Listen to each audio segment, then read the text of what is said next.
운명이 결정되는 2023년 내년도 부동산 시장을 미리 들여다보도록 하겠습니다.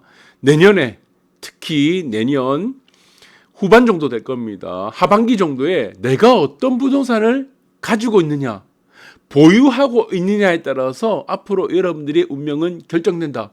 왜 그렇습니까? 2023년이 지나고 나면은 갈아타기 안 됩니다. 왜 안 되냐? 양극화 때문에 갈아타기 안 됩니다. 여러분들 이 부분을 잘 숙지하시기 바랍니다. 네, 여러분들 이제 부동산에서는 뭐 부동산뿐만 아니고 경제에서는 아주 여러분들이 운명적으로 받아들여질 수밖에 없는 것들이 있습니다. 자, 그것이 무엇입니까? 우리가 지금 뭐 자연 현상도 마찬가지죠. 밤이 오면요, 그 다음에 무엇이 옵니까? 낮이 옵니다. 자, 해가 뜨면 달이 뜨죠. 민물이 오면은 그 다음에는 썰물이 옵니다. 썰물이 오고 나면은 그 다음에 민물이 온다는 거죠. 자, 그러면 경제에서도 어떻습니까? 네, 금리 인상했어요. 금리를 올렸습니다. 금리를 올리게 되면은 그 다음에 필연적으로 나타난 것이 무엇입니까? 리세션이죠. 경기 침체입니다. 이거 피할 수 없어요. 자, 이 부분을 여러분들 잘 이해를 하셔야 됩니다. 그러면은 자, 우리가 지금 부동산도 마찬가지입니다. 지금 특히 부동산이란 것은 아파트를 포함한 부동산은 하방 경직성이 굉장히 강한 자산입니다. 자, 그런데 이렇게 하방 경직성이 강하더라고요. 하방 경직성은 무엇입니까? 떨어지고 싶지 않으려고 하는, 떨어지려고 하는데 떨어지고 싶지 않으려고 하는 이러한 경직성을 말하는 겁니다. 이것이 바로 하방 경직성이죠. 그런데 이렇게 하방 경직성이 강한 우리가 자산도 사이클이 존재한다는 겁니다. 오름과 내림이 존재하는데 오르고 난 이후에는 반드시 무엇이 나타납니까? 조정이 나타난다는 겁니다. 조정과 하락 국면이 나타나고 난 다음 이후에는 부동산은 반드시 상승 국면, 회복 국면 이후로 또 본격적인 상승 국면이 나타나고 그 상승 국면의 끝에 이르게 되면은 무엇이 나타나죠? 고점, 정점에 이르게 된다는 겁니다. 여러분들 항상 보시면은 영원히 오르거나 영원히 내리거나 하는 자산은 있습니다. 비트코인 같은 경우는 영원히 내려갈 수가 있겠죠. 그러나 이런 자산들, 밸류에이션을 갖고 있는 이런 하방 경직성을 갖고 있는 부동산 같은 경우는 자, 여러분들이 사이클을 잘 숙지만 하시면은 자, 여기서 운명을 결정짓는데 아주 도움이 될 수 있다. 이렇게 보시면 될 것 같아요. 그래서 자, 지금 오름이 있으면은 반드시 내림이 있고, 한마디로 간단하죠. 밤이 오면은 낮이 온다는 겁니다. 금리 인상을 하면 어떻게 되겠습니까? 경기 침체가 반드시 나타난다는 것이다. 금리를 인하시키고 유동성을 완화시키면은 어떻게 되겠습니까?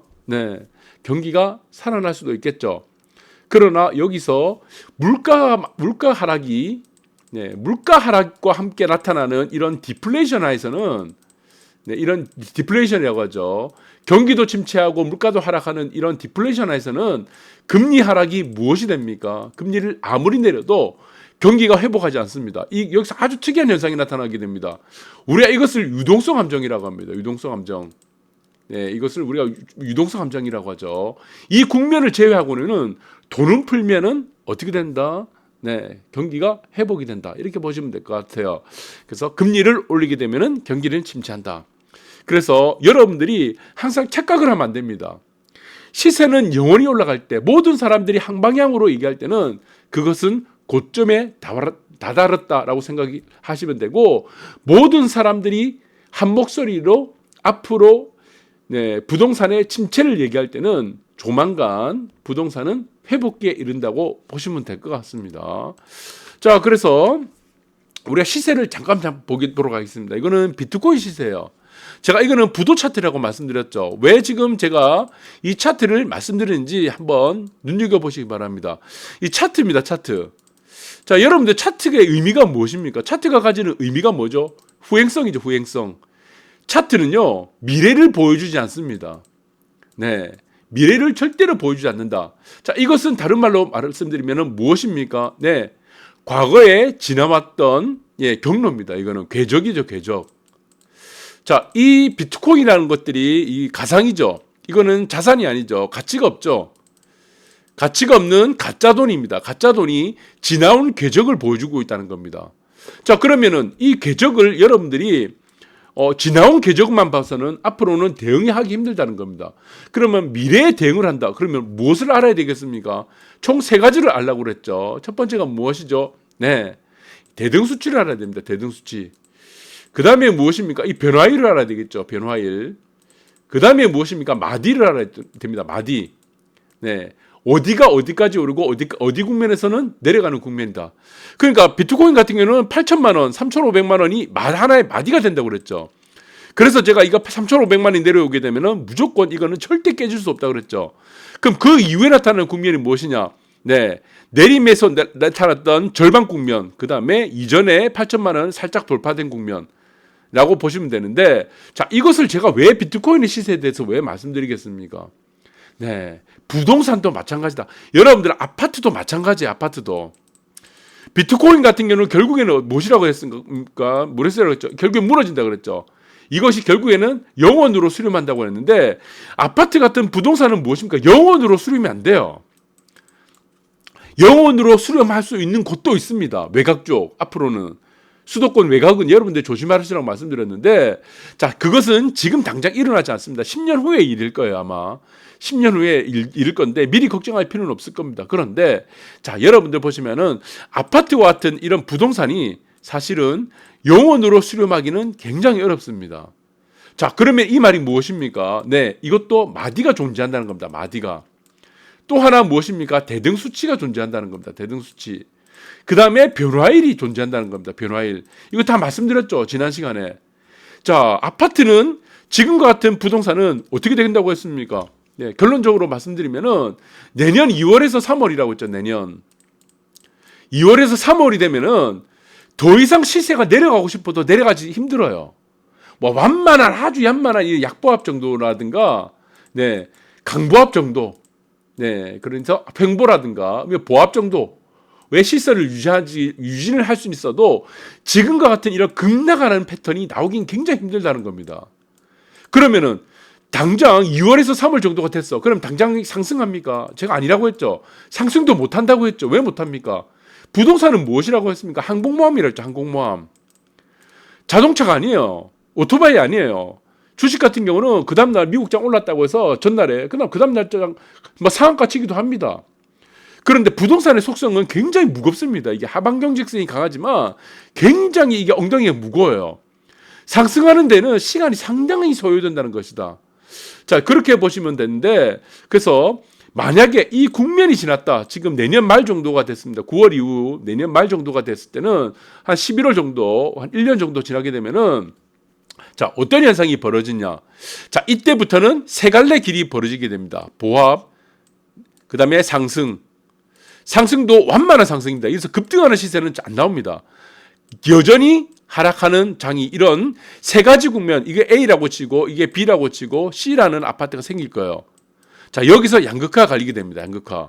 그래서 제가 서두에 말씀드린 것이 무엇이냐면은, 자, 여러분들이 내년 말 정도에 대해서 어떤 아파트를 가지고 있냐에 따라서 여러분들 운명이 결정된다는 거죠. 왜 그렇습니까? 갈아타기가 안 됩니다. 상승을 꾸준히 하는 아파트 입장에서는 계속 상승을 하겠죠. 그러면은 보합을 계속하는 아파트거나 내려가는 아파트가 있을 겁니다. 이 아파트에 대해서 격차가 굉장히 벌어진다는 겁니다. 격차가. 뭐 지금도 강남 강북 격차가 커지겠지만 앞으로 더 커질 가능성이 크기 때문에 이거 갈아타기 안 됩니다. 갈아타기 할 때 가장 좋은 시기가 언제입니까? 사실은 하락장에서 상승장으로 턴하기 전입니다. 그때가 이제 매매가 살짝 이제 지금 약간씩 증가할 때고, 이제 어떻습니까? 매기가 조금 살아나기 시작할 때죠. 지금과 같은 상황에서는 매수 매도가 잘 안 됩니다. 부동산이. 그래서 부동산 같은 경우는 환급이 잘 안 되는 상품이기 때문에 특히 하락장에서는 지금 보시면은 갈아타기가 잘 안 돼요. 그러나 하락이 일단락이 돼서 상승으로 턴하기 전이 제가 50주 정도가 시간이 걸린다고 했죠. 50주. 이 시기 안에 여러분들이 갈아타기를 어떻게 하느냐에 따라서 여러분들 운명이 갈립니다. 여러분들 그렇게 보시고, 지금 마찬가지입니다. 지금 대한민국의 아파트들도요, 외곽 쪽 아파트는 영원으로 수렴할 수 있습니다. 이거 굉장히 조심해야 돼요. 영원. 네, 영원으로 수렴할 수 있는 이 아파트들이 생길 수 있기 때문에 앞으로 뭐 10년에서 20년 사이에 여러분들 이 국면도 잘 염두를 두셔야 된다. 그래서 제가 운명이 갈린다고 말씀드렸고, 자, 그래서 지금 보시면은 강남조차 평균 중개매매가 0.01. 그러니까 음마도 매물 수백 건 쌓인다고 했죠. 그러니까 이겁니다. 한마디로. 여러분들 지금 왜 지금 매수를 하지 않죠? 근데 지금은 왜 매도를 하려고 하죠? 매도가 많겠죠. 네. 우리가 보시면은 매도 건수 대비 네, 이제 잔량을 없습니다. 매도 건수 대비 매수 건수가 많다. 이건 뭡니까? 이게 체결 강도죠, 사실은.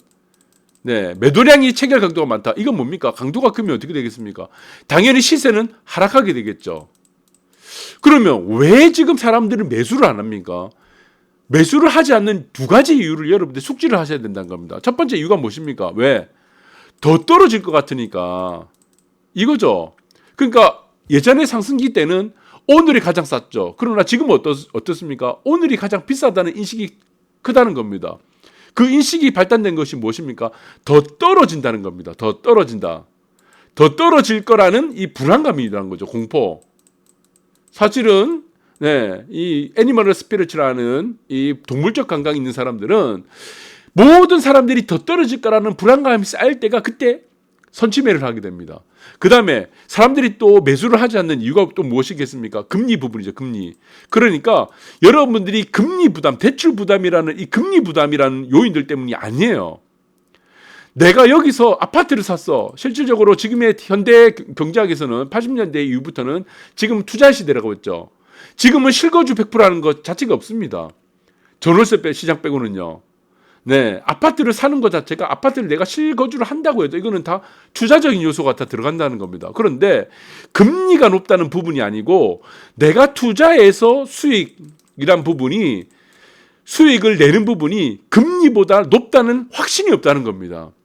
첫 번째는 이것은 불안감이라고 했죠. 더 떨어질 거라는 불안감이고 두 번째는 무엇입니까? 내가 금리 이상으로 수익을 낼 수 있다는 확신이 없다는 이 두 가지 요인들이 가장 크다는 겁니다. 그러면은 여러분들이 잘 생각하셔야 됩니다. 네.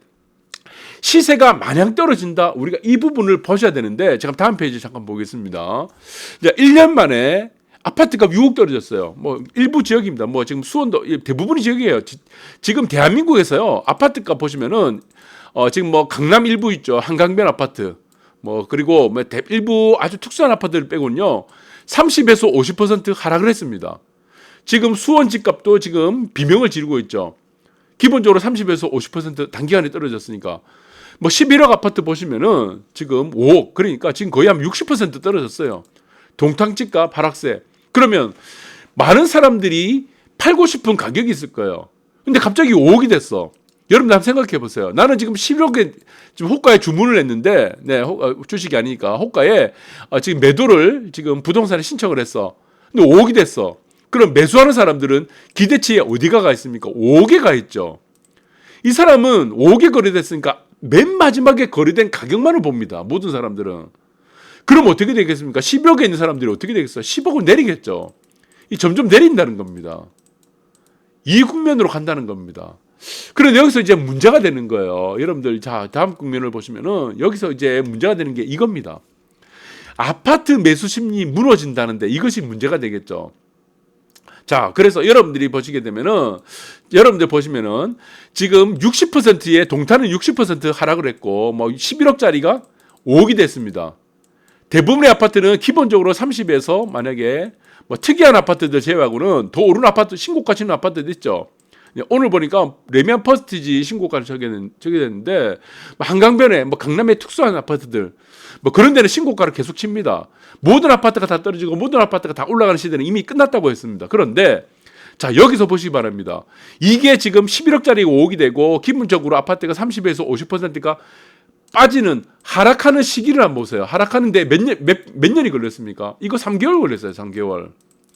본격적으로 하락한 이후 3개월밖에 안 걸렸습니다. 서서히 하락하는 기간을 따지게 되면은 지금 한 25주 정도 걸렸겠죠. 26주. 그런데 본격적으로 하락하는 우리가 주를 보게 되면은 이게 12주밖에 안 됩니다. 이게 12주.